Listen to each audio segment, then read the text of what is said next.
হাসিনার সাথে জড়িত প্রত্যেকটা লোক যারা কিনা গুম খুন নির্যাতন নিপীড়নের সাথে জড়িত ছিল তাদের শাস্তিও বাংলাদেশে ঠেকানো যাবে না। ইনশাআল্লাহ এদের বিচার হবেই। রাজি আছেন তো ইনশাআল্লাহ? যদি এদের বিচারের জন্য আবারও রাস্তায় নামতে হয় প্রস্তুত আছেন তো ইনশাআল্লাহ? আমরা চাই আল্লাহ যদি রহমত করে হাসিনা সহ এদেরকে যেন দইরা বাংলাদেশে আনা যায়, সেই বিচারও আল্লাহ যেন আমাদেরকে দেখায়। রাজি আছেন তো ইনশাআল্লাহ? আমরা বলি সাবধান হয়ে যাও, আওয়ামী লীগ নাই, হাসিনা নাই। হাসিনার জঙ্গিবাদী নেগেটিভ যদি আমেরিকা কিংবা ভারতীয় নেগেটিভ যদি বাংলার জমিনে আবারও হাসিনার পরিণতি যা হয়েছে তাদের পরিণতি আরো ভয়াবহ হবে। বাংলার জমিনে উলামায়ে কেরামকে যদি কেউ জঙ্গি বলে আবারও দুঃসাহস দেখায়, কালিয়াকৈরের মুসলমানদের কাছে জানতে চাই, আবারও যদি মাহমুদুল হাসান শেখ ইজার, মাওলানা মামুনুল হক কিংবা অন্যান্য মুফতি আমির হামজা হুজুর সহ উলামায়ে কেরামকে যদি কোন জালেম বন্দী করবার দুঃসাহস করে, ইনশাআল্লাহ সেই জালেমের বিরুদ্ধে রুখে দাঁড়াবার হিম্মত আপনাদের আছে তো ইনশাআল্লাহ? আছে তো ইনশাআল্লাহ? যে আমরা একজন জালেম শাসকের বিরুদ্ধে দাঁড়িয়ে রক্ত দিয়ে দেশকে একটা জালেম থেকে মুক্ত করেছি। ভারতীয় আধিপত্যবাদের গোলাম থেকে আমরা কিছুটা হলেও মুক্তি পেয়েছি। এটা একটা বাস্তবতা। তো আমরা এই গোলামির শৃঙ্খলে আবদ্ধ থেকে আমরা এক প্রকার যারা কিনা জাতীয় আন্তর্জাতিক বিভিন্ন বিষয় নিয়ে চিন্তা করে, যাদের মাথাও নাই টেনশনও নাই তাদের সমস্যা নাই, যারা চিন্তাও করে না, যাদের চিন্তার গণ্ডিটা নিজের বউ বা পরিবার থেকে বাহির হয় না, এদের অনেকটা এরকম যে এদের মাথাও নাই টেনশনও নাই। কিন্তু যারা জাতীয় আন্তর্জাতিকভাবে উম্মাহকে নিয়ে উম্মা কেন্দ্রিক চিন্তা করে, উম্মা কনসেপ্টে ভাবে, তারা বুঝতে পারে যে মুসলমানদের এই যে এক অক্টোপাসের জাল, যেই জাল মনে করেছিলাম 2000 জীবন দিয়ে আমরা ছিন্ন করে ফেলেছি, এই জাল মনে হয় উড়াইয়া দিছি, কিন্তু হাকিকত হলো না, এক জাল থেকে অন্য জালেই আমরা আসছি, এর বাহিরে কিছুই হয় নাই। এজন্য আমি তো একটা কথা 5 আগস্টের পর থেকে বারবার বলবার চেষ্টা করতেছি, জানি না এই কথাটা আমি সবার কানে কানে পৌঁছাইতে পারবো কিনা, যে আমাদের মনিব চেঞ্জ হয়েছে, নাউজুবিল্লাহ, আমাদের না, এই দেশের বা এই দেশের যারা লিডিং পার্সন রাজনীতি করে এদের প্রভু চেঞ্জ হয়েছে, কিন্তু গোলামগুলো একই আছে।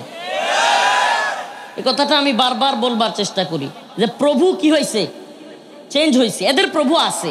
এই জেনারেল হইতে পারে, সেনাবাহিনীর জেনারেল, কিন্তু এই বদমাশ সেনাবাহিনীর জেনারেল হয়েও আল্লাহর গোলামি না করে ভারতের গোলামি করে। তাইলে প্রভু চেঞ্জ হয়েছে। কিছু জেনারেলরা প্রভু বানাইছে ভারতরে, কিছু বানাইছে আমেরিকারে। তাইলে প্রভু চেঞ্জ হয়েছে কিন্তু গোলামগুলো একই। আমরা যদি জেলেও থাকি তবুও গোলামি করি কার? আর এরা জেনারেল, সেনাবাহিনীর বিশাল বড় বাহিনীর প্রধান হইয়া জেনারেল হইয়াও গোলামি করে কার?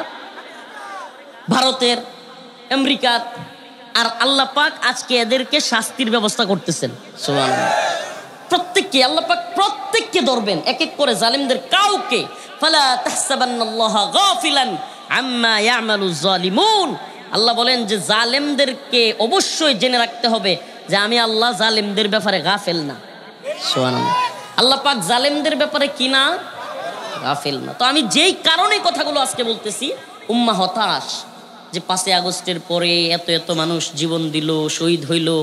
যদিও আল্লাহ মাফ করুক, এদের নিয়ে আর কথা বলার ইচ্ছাই হারাই ফেলছে। এটা যদি আওয়ামী লীগের জন্য ভালোই হয়েছে, তাদের নিয়ে কথা বলার ইচ্ছা নাই, এটা একটা ভালোই হয়েছে।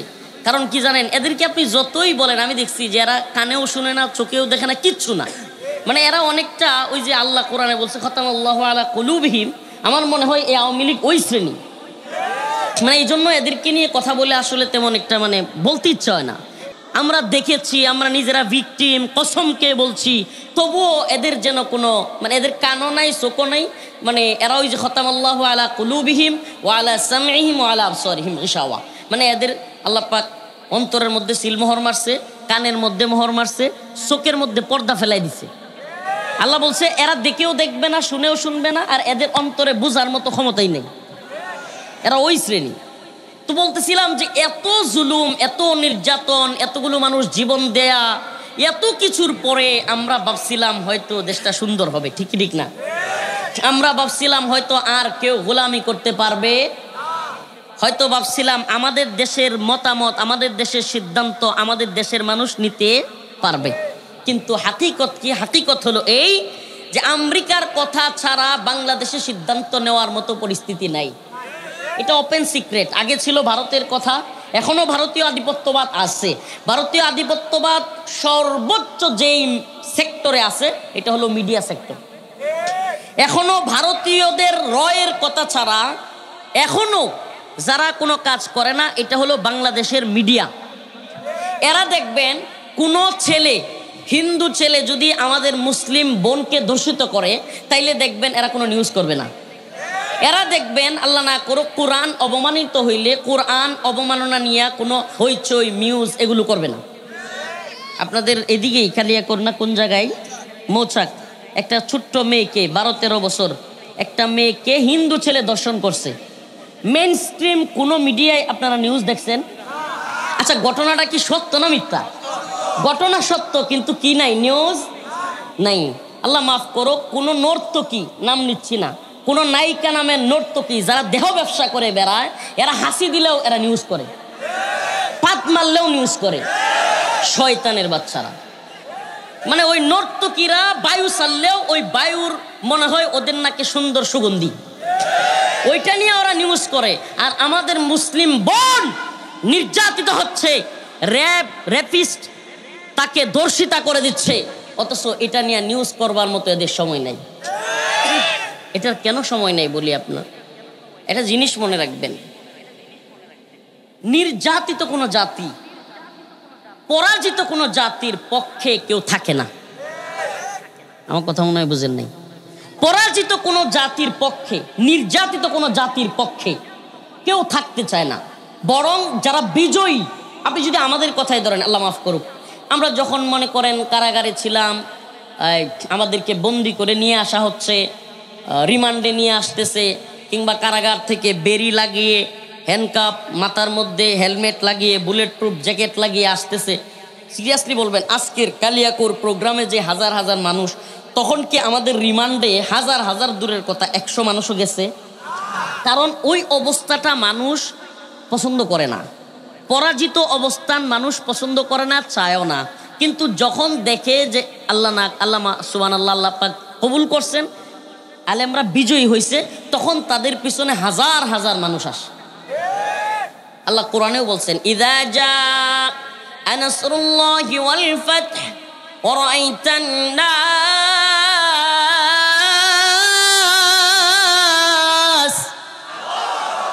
ইয়াদখুলুনা ফি দীনিল্লাহি আফওয়াজা। আল্লাহ রাব্বুল আলামিন বলেন, ইযা জাআ নাসরুল্লাহি ওয়াল ফাতহ, যখন দেখবে আল্লাহর পক্ষ থেকে সাহায্য এবং বিজয় চলে এসেছে,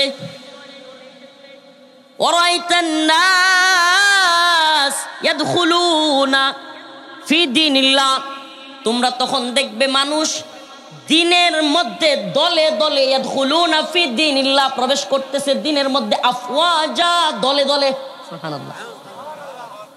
নাসরুম মিনাল্লাহ, আল্লাহর পক্ষ থেকে যখন সাহায্য, ওয়াল ফাতহ, এবং বিজয় চলে আসবে, ইয়াদখুলুনা ফি দীনিল্লাহ, মানুষ দ্বীনে প্রবেশ করবে, আফওয়াজা, দলে দলে,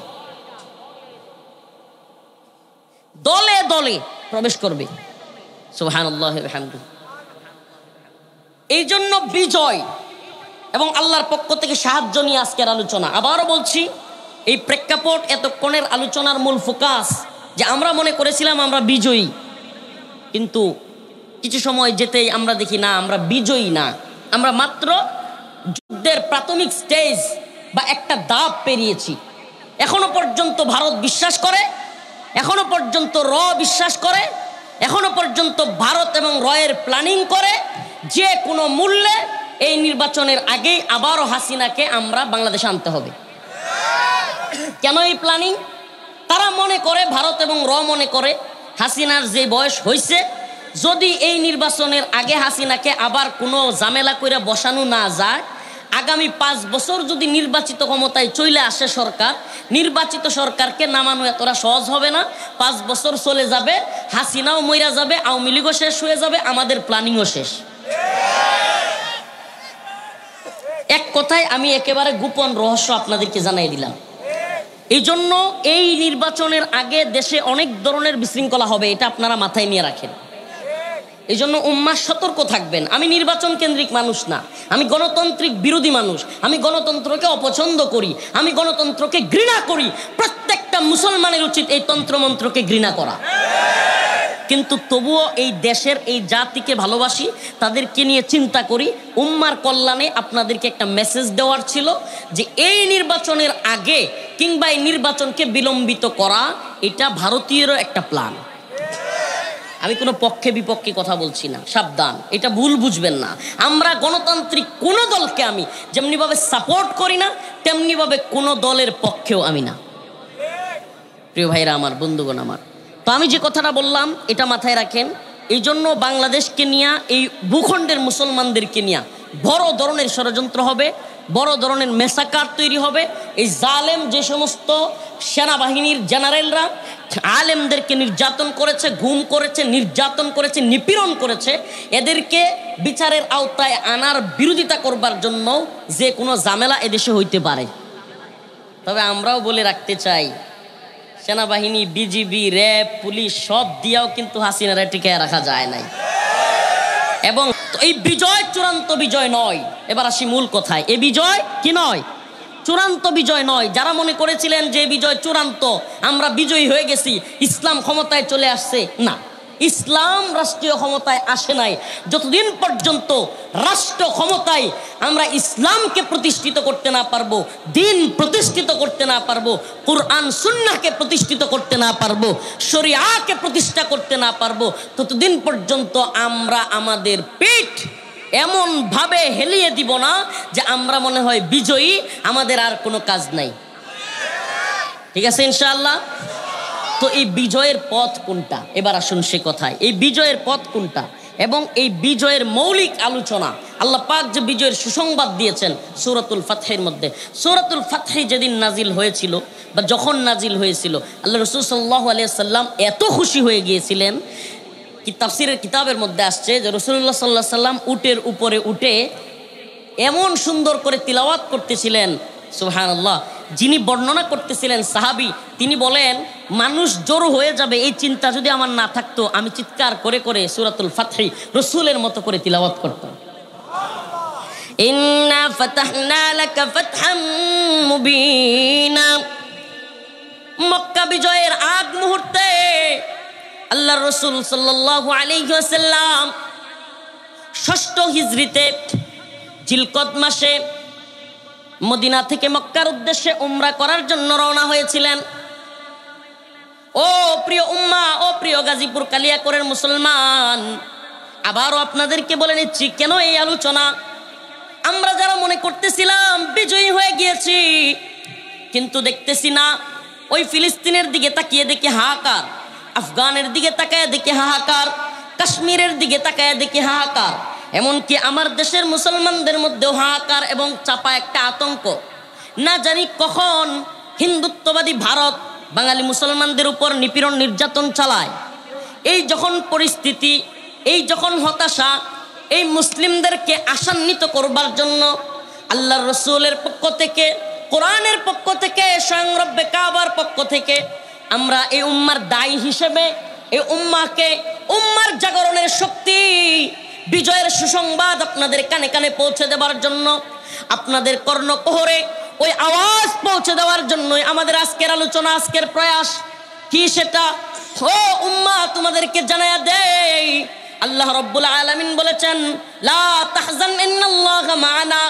আল্লাহ মাফ করুক, ব্যক্তিগতভাবে কোনো বিষয় জানানোর জন্য নয়, কিন্তু এ কথাগুলো তোমাদের অন্তরে আশার সঞ্চার তৈরি করবে।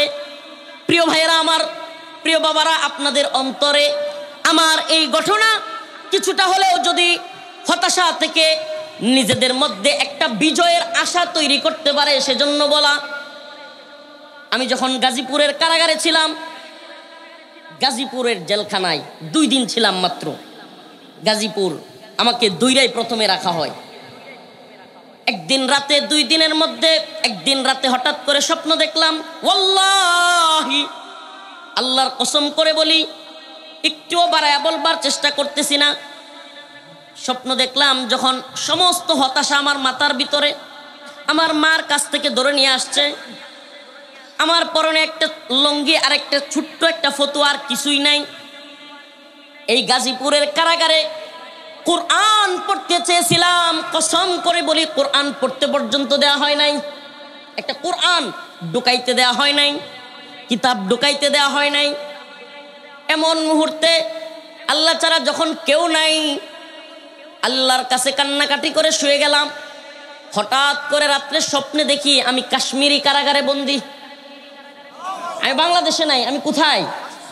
কাশ্মীরি কারাগারে বন্দী। স্বপ্ন বলতেছি, স্বপ্ন, আবার বলছি স্বপ্ন। ভাই, আল্লাহ তাআলা স্বপ্ন দেখান, এটা সত্য না মিথ্যা?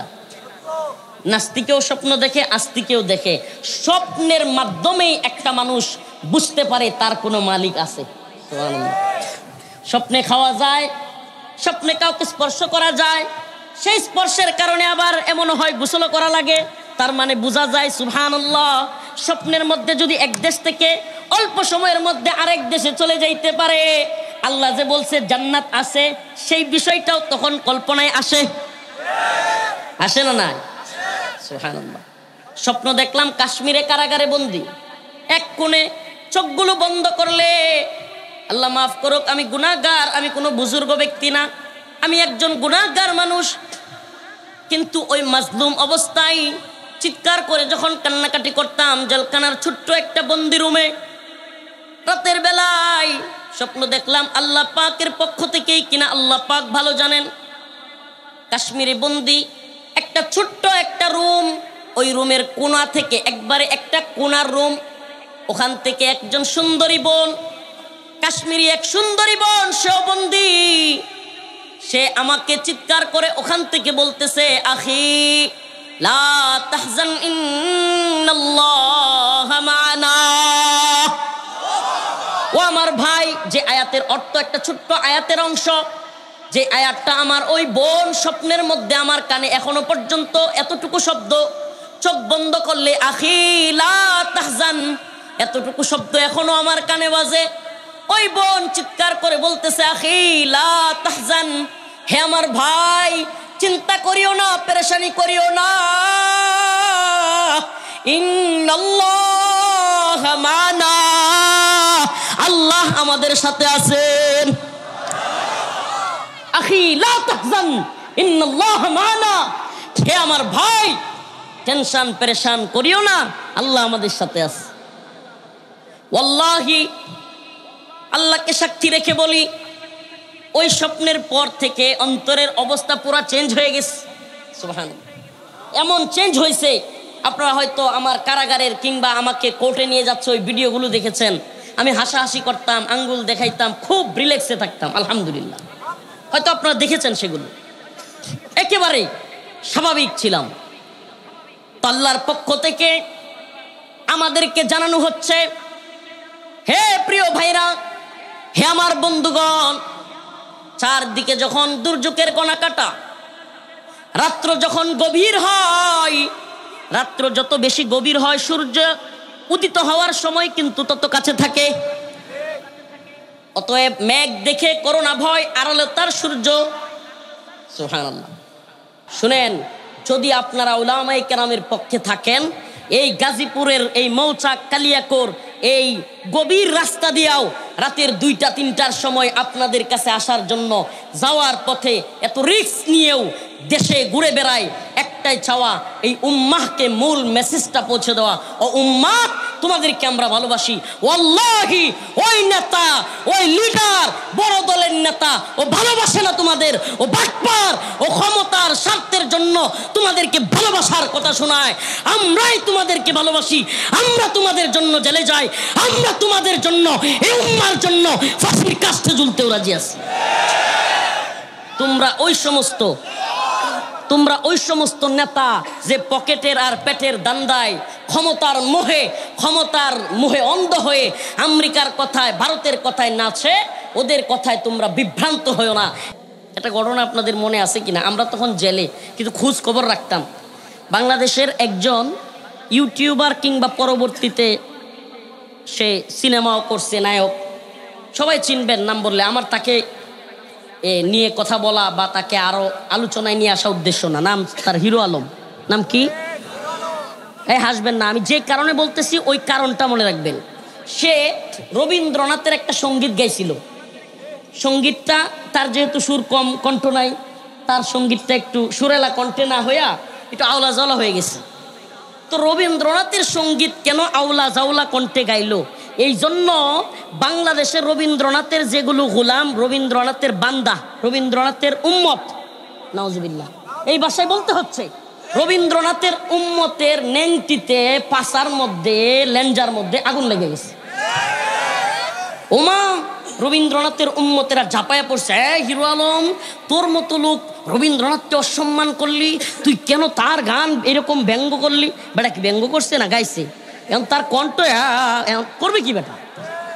এখন বেটা গাইছে। এই জন্য ডিবি হারুন তৎকালীন, আমরা কিন্তু কারাগারের থেকেও নিউজগুলো পড়তাম, তৎকালীন সময়ে ডিবির অফিসে তাকে ডাইকা নিয়ে শাসানো হয়েছে যে তুই জীবনে আর কোনোদিন রবীন্দ্রসঙ্গীত গাইতে পারবি না। মনে আছে আপনাদের? আমি কথাগুলো কি সঠিক বলতেছি? তত্ত্ব কি সঠিক না মিথ্যা? বাস্তব হইলে বলবেন, আবার সব কিছুতে জি জি ঠিক বলা দরকার নাই। উলামায়ে কেরাম বা আমরা যারা আছি, আমরা কেউ ভুলের ঊর্ধ্বে, বলেন, আমরা কেউ ভুলের ঊর্ধ্বে। এই জন্য মাহফিল থেকে এই কালচার সরাইতে হবে। বেঠিক হইলে চুপ থাকবেন। বেঠিক হইলে কি? কোনো হুজুরের কোনো কথা যদি বেঠিক হয়, ঠিক বলবেন না। বেঠিক যদি বলতে না পারেন, বেঠিক বলার দরকার নাই, যেহেতু মাহফিলে গন্ডগোল বা একটা খারাপ অবস্থা হবে। কিন্তু চুপ থাকবেন। কি করবেন? চুপ থাকবেন। পারবেন তো ইনশাআল্লাহ? কারণ আমাদেরও পদস্খলন হইতে আল্লাহ মাফ করুক। ইসলামের দলিল কোরআন সুন্নাহ। ইসলামের দলিল কি? বলেন না, দলিল কি? কোনো ব্যক্তি ইসলামের দলিল না। আগামীকালকে আল্লাহ না করুক আমি রফিকুল ইসলাম মাদানির পদস্খলন হইতে পারে, আমি যে কোনো খারাপ কাজ করতে পারি, গুনাহের কাজ করতে পারি, উম্মতকে খারাপ কাজের দিকে ডাকতে পারি, তাই বলে আমি কি কোরআনের দলিল হয়ে যাব? কোনো ব্যক্তি না, কোনো ব্যক্তি না। আমি কারো নাম নিতে চাচ্ছি না। যে কোনো আলেম যে কোনো সময় পদস্খলন করতে পারে, হইতে পারে কি না?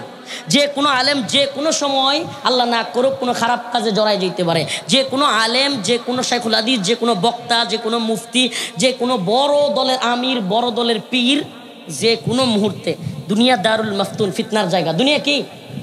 ফিতনার জায়গা। দুনিয়াতে কোনো জীবিত ব্যক্তি কারো অনুসরণীয় হইতে পারে না।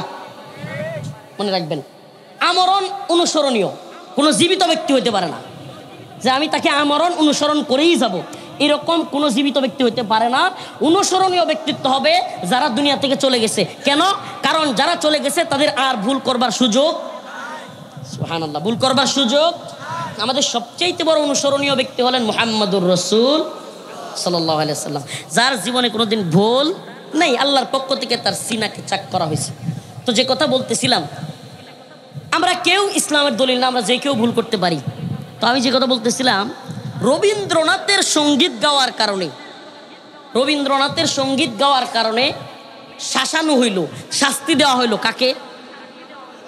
আমার প্রশ্ন, রবীন্দ্রনাথের সঙ্গীতের চাইতে কোরআন সম্মানিত কম হয়ে গেল? কোরআনের মর্যাদা কম হয়ে গেল? এই রবীন্দ্রনাথের বান্দাগুলো, এই রবীন্দ্রনাথের পালিত সন্তানগুলো, এই সেকুলার এলিট সুশীলরা, এই শয়তানগুলো যখন কোরআনকে অবমাননা করা হয়, আমরা যখন দাবি আদায় রাস্তায় নামি, যখন রসুলকে ব্যঙ্গ করা হয়, আমরা যখন দাবি আদায় রাস্তায় নামি, আমরা যখন তার শাস্তি চাই, আমরা যখন তাকে অ্যাটাক করতে চাই, তখন এরাই চিৎকার করে বলে হুজুররা মৌলবাদী, হুজুররা বেশি বুঝে, এটা হলো তার স্বাধীনতা, তার ব্যক্তি স্বাধীনতা, তার বাক স্বাধীনতা, এগুলো বলে কি বলে না? নাউজুবিল্লাহ। তো তোদের রবীন্দ্রনাথ, তোরা যারে প্রভু মানিস, তোরা যারে ভক্তি শ্রদ্ধা করিস, তার গানটা একবেলা গাইলো, তোরা সহ্য করতে পারলি না। তোরা গানটা গাইছে, বেটা ব্যঙ্গও করে নাই, সুর কম বেড়ার, এই জন্য সহ্য না করে তার বিরুদ্ধে চলে গেলি, তাকে শাস্তির আওতায় নিয়ে আসলি। কিন্তু আমার রসুলকে নিয়ে কেউ ব্যঙ্গ করলে, তোরা শাস্তির দাবি করলে, তোরা তখন বলিস হুজুররা বেশি বুঝে, এই তাওহীদি জনতা বেশি বুঝে, এরা মানুষকে অযথাই হত্যা করতে চায়, বলে কি বলে না? প্রিয় ভাইরা আমার, বুঝছেন তো এরা যে শয়তানি করে, এরা যে নিজেদের কথার সপক্ষে শয়তান, এটা বুঝছেন তো আপনারা? যারা রবীন্দ্রনাথের কোনো গান একটু সুরেলা কণ্ঠে গায় নাই, এজন্য তাদের কলিজা ফাইটা যায়, অথচ আমার রসুল, আরে একটা রবীন্দ্রনাথ কেন, আরে রবীন্দ্রনাথ ছিল একটা পাক্কা পতিতালয়ের মাল। কোথাকার মাল? পরকীয়ায় হেডমাস্টার। এই পরকীয়ার হেডমাস্টার তোদের আদর্শনীয় ব্যক্তি। আর আমার আকায়ে নামদার তাজদার মদিনা সরদার আলম মুহাম্মদুর রাসূলুল্লাহ সাল্লাল্লাহু আলাইহি ওয়াসাল্লাম, যার জীবনের শুরু থেকে শেষ পর্যন্ত সবটা অনুসরণীয়, যার জীবনে কোনো দিন ভুল নাই, যিনি ভুল করতেই পারেন না, সেই আকায়ে নামদার তাজদার মদিনাকে শত শত কোটি মুসলমান ভালোবাসে। শুধু ভালোবাসে না, পৃথিবীর কোথাও তাকে ব্যঙ্গ করলে 100 কোটি মুসলমান একসাথে চিৎকার করে দিয়ে পৃথিবীর সমস্ত বাতিলের মসনদ কাঁপিয়ে দেয়। তাকে নিয়ে ব্যঙ্গ করলে আমাদের কলিজায় আঘাত লাগবে না? তোমাদের রবীন্দ্রনাথকে নিয়ে বললে, সঙ্গীত গাইলে বেটা ব্যঙ্গও করে নাই, তোমাদের গায়ে লাগে। আর আমার রসুলকে নিয়ে, আমার আল্লাহর কোরআনকে নিয়ে যদি তুমি ব্যঙ্গচিত্র করো, অপমান করো, আমাদের কষ্ট লাগবে না? প্রিয় ভাইরা আমার, এদের বয়ান শুনবেন না, এদের বক্তব্য, এদের বয়ান উড়ায় দিবেন। কারণ এরা সব সময় নিজেদের কথার আড়ালে এক ধরনের মুনাফিকি, এক ধরনের শয়তানি কাজ করে। কারণ উপরে উপরে এরা সাধু সাজে ভালো দেখায়, কিন্তু অন্তরের ভিতরে আমেরিকা কিংবা ভারতীয় এজেন্ডা, ইসলাম বিরোধী এজেন্ডা এদেশে বাস্তবায়ন করতে চায়। প্রিয় উম্মাহ, যে আয়াত কারিমা তিলাওয়াত করেছি, এই আয়াতের অল্প শানে নজুল বলে আমি আলোচনার শেষ দিকে চলে যাব। ইন্না ফাতাহনা লাকা ফাতহাম মুবিনা, সূরাতুল ফাতহ। এই সূরা কেন নাজিল হলো? মক্কা বিজয়ের পূর্বে আল্লাহ রাসূল সাল্লাল্লাহু আলাইহি ওয়াসাল্লাম জিলকদ মাসে 6ষ্ঠ হিজরিতে মদিনার থেকে মক্কার পথে রওনা হলেন।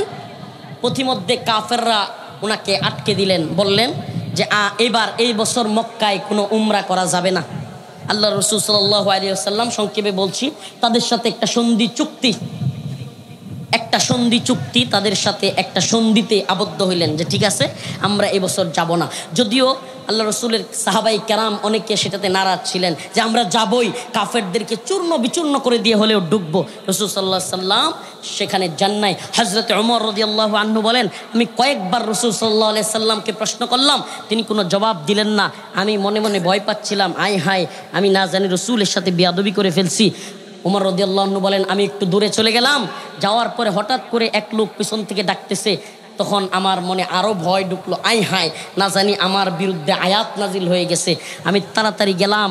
যাওয়ার পরে আল্লাহর রাসূল সাল্লাল্লাহু আলাইহি ওয়াসাল্লাম এই আয়াত আমার সামনে তিলাওয়াত করলেন, ইন্না ফাতাহনা লাকা ফাতহাম মুবিনা লিয়াগফিরা লাকা আল্লাহু মা তাকদ্দামা মিন যামবিকা ওয়া মা তাআখারা ওয়া ইউতিম্মা নি'মাতাহু আলাইকা ওয়া ইয়াহদিয়াকা صراطا مستقيما وينصرك الله نصرا عزيزا। আল্লাহ রাব্বুল আলামিন বলেন, আল্লাহ পাক তার নবীকে সুস্পষ্ট বিজয়, আল্লাহ পাক বলেন আপনাকে আমি সুস্পষ্ট বিজয়ের সুসংবাদ দিচ্ছি। সুবহানাল্লাহ। সে বিজয় কি? মক্কা বিজয়ের সুসংবাদ। আল্লাহ রাসূল সাল্লাল্লাহু আলাইহি ওয়াসাল্লামকে সূরাতুল ফাতহের মাধ্যমে বিজয়ের সুসংবাদ দেওয়া হয়েছিল। আমিও আপনাদেরকে বলি, যদি আমি আল্লাহ এবং তার রাসূলের পথে, কোনো আব্রাহাম লিঙ্কনের পথে নয়, জর্জ রসুর পথে নয়, আল্লাহর রসুলের পথে চলতে পারি, অবশ্যই বিজয় আমাদের কাছেও ধরা দিবে। বিজয় আমাদের কাছেও ধরা দিবে, কিন্তু কিভাবে? আব্রাহাম লিঙ্কনের পথে না, তন্ত্রমন্ত্রের পথে না। যারা মনে করতেছে, আল্লাহ মাফ করুক, কষ্ট নিবে আমার কথা শুনলে, যারা মনে করতেছে ভোটের মাধ্যমে মুসলিম উম্মার বিজয় চলে আসবে, যারা মনে করতেছে মানুষকে বুঝায়া বেশিরভাগ মানুষ আমাদেরকে ভোট দিবে, আমরা গিয়া কোরআন প্রতিষ্ঠা করে ফেলবো, সংসদে ইসলামী আইন প্রতিষ্ঠা করে ফেলবো, কোশ্চিন কালেও পারবেন না। লিখে রাখেন ছোট্ট রফিকুল ইসলাম মাদানির কথা, লিখে রাখুন। পৃথিবীর শুরু লগ্ন থেকে আজ পর্যন্ত 1 ইঞ্চি ভূমিতে পৃথিবীর কোথাও ভোটের মাধ্যমে ইসলামী খিলাফত, ইসলামী শরিয়া প্রতিষ্ঠা হয় নাই। উল্টা কি হয়েছে? ইসলামী দলগুলো ধ্বংস হয়েছে। টিউনিসিয়ায় আন্নাহাদা পার্টি ধ্বংস, মিশরে ইখওয়ানুল মুসলিমিন ধ্বংস, যেই সমস্ত দলগুলো এখনও মনে করতেছেন সংসদে গিয়া ভোটের মাধ্যমে কোরআন প্রতিষ্ঠা করে ফেলবেন, তারা দেখবেন হঠাৎ করে আপনাদের দলের লঘু থেকে আকিমুদ্দিনী হাওয়া, তারা দেখবেন হঠাৎ করে আপনাদের দলীয় লঘু থেকে আল্লাহু আকবার নামটাই হাওয়া, তারা দেখবেন হঠাৎ করে আপনাদের দলের নাম ইসলামী শাসনতন্ত্র আন্দোলন থেকে শাসনতন্ত্রবাদ ইসলামী আন্দোলন হয়ে গেছে। আমার কথাগুলো অনেকে অনেক মনে কিছু নিতে পারেন যে হুজুর তাইলে বিএনপি আওয়ামী লীগ কি ভালো, এদেরকে দিব? আমি বলি ভাই, আপনারা ওই বিজয়ের অপেক্ষা করবেন এবং সেই বিজয়ের জন্য তৈরি হবেন। সেই বিজয় কোন পথে আসবে? জিজ্ঞেস করে হুজুর আপনারা গণতন্ত্রের বিরোধিতা করেন, বিজয়ের কথা বলেন, মানুষকে সাহস যোগান, কিন্তু রূপরেখা দেন না। আমরা ভোটের পক্ষে কথা বলি, আপনারা বিরোধিতা করেন। আমি বলি ভাই, এই ভোট, এই নির্বাচন ব্যবস্থা, এই সিস্টেম আব্রাহাম লিঙ্কনের গণতন্ত্র আসার আগে আল্লাহর রসুলের পথে চইলা মুসলমানরা শাসন ক্ষমতায় ছিল কি ছিল না? ছিল কি ছিল না? তাইলে ওইটা কোন পথ? ওইটা যেই পথ, কাতিলুহুম হাত্তা লা তাকুনা ফিতনা ওয়া ইয়াকুনা আদ-দীনু কুল্লুহু লিল্লাহ, ততক্ষণ পর্যন্ত তোমরা কিতাল চালিয়ে যাও, জিহাদ চালিয়ে যাও, যতক্ষণ না পর্যন্ত পৃথিবী থেকে সমস্ত ফিতনা নির্মূল না হয়। কুতিবা আলাইকুমুল কিতাল ওয়া হুয়া কুরহুল লাকুম আসা আন তাকরাহু শাই ওয়া হুয়া খায়রুল লাকুম ওয়া আসা আন তুহিব্বু শাই ওয়া হুয়া শাররুল লাকুম। তোমাদের উপর কিতালকে ফরজ করা হয়েছে, যদিও তা অপছন্দ করো। জেনে রাখো, আসা আন তাকরাহু শাই ওয়া হুয়া খায়রুল লাকুম, তোমরাও পছন্দ করো কিন্তু তার মধ্যে কল্যাণ রয়েছে। ওয়া আসা আন তুহিব্বু শাই, তোমরা পছন্দ করো, ভালোবাসো, কিন্তু ওয়া হুয়া শাররুল লাকুম, তার মধ্যে কোনো কল্যাণ নাই। জেনে রাখো, কাতিলুহুম ইউআযিবুহুমুল্লাহু বিআইদিকুম ওয়া ইউখজিহিম ওয়া ইয়াশফি সুদুর কওমিন মুমিনিন। জেনে রাখো, তোমাদের হাত দ্বারাই আল্লাহ পাক, কাতিলুহুম, তোমরা তাদের বিরুদ্ধে যুদ্ধ করতে থাকো, ইউআযিবুহুমুল্লাহু বিআইদিকুম, তোমাদের হাত দ্বারাই আল্লাহ তাদেরকে শাস্তি দিবেন। ওয়া ইয়াশফি সুদুর কওমিন মুমিনিন ওয়া ইউখজিহিম, তাদেরকে আল্লাহ লাঞ্ছিত করবেন। ওয়া ইয়াশফি সুদুর কওমিন মুমিনিন, তোমাদের মুমিনদের অন্তর আল্লাহ পাক প্রশান্ত করবেন। আমি সেই পথের দাওয়াত দিতে চাই।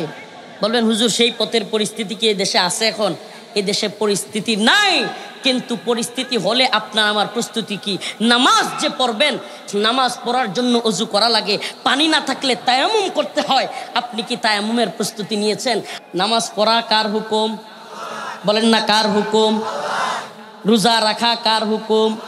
হজ করা কার হুকুম? তাইলে জিহাদ করা কার হুকুম? কথা কয় না, জিহাদ করা কার হুকুম? তেমনিভাবে বালেগা হওয়ার পরে বিয়ে শাদী করা কার হুকুম? মদ না খাওয়া কার হুকুম?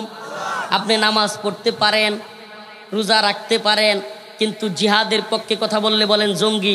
আপনার রাষ্ট্রে মদের লাইসেন্স দেওয়া, আপনার রাষ্ট্রে পতিতালয়ের লাইসেন্স দেওয়া, আপনার রাষ্ট্রে সুদের ব্যাংকের লাইসেন্স দেওয়া, ওপেন ঘোষণা করেন। আপনি যদি বলেন আমি কোরআনের পক্ষে শাসন করব, আপনি যদি কোরআনের কথা বলে ভোট চান, অন্তরের মধ্যে নিফাকি না রেখে স্পষ্ট বলেন আমরা যদি রাষ্ট্র ক্ষমতায় আসতে পারি মদের লাইসেন্স বাতিল করা হবে, আমরা যদি রাষ্ট্র ক্ষমতায় আসতে পারি সুদের ব্যাংক, অগ্রণী ব্যাংক, সোনালী ব্যাংক, রূপালী ব্যাংক, অমুক ব্যাংক, তমুক ব্যাংক, সব ব্যাংক বন্ধ করে দেওয়া হবে। ওপেন বলেন। আমরা যদি রাষ্ট্রীয় ক্ষমতায় আসতে পারি সমস্ত পতিতালয় বন্ধ করা হবে। ওপেন বলেন।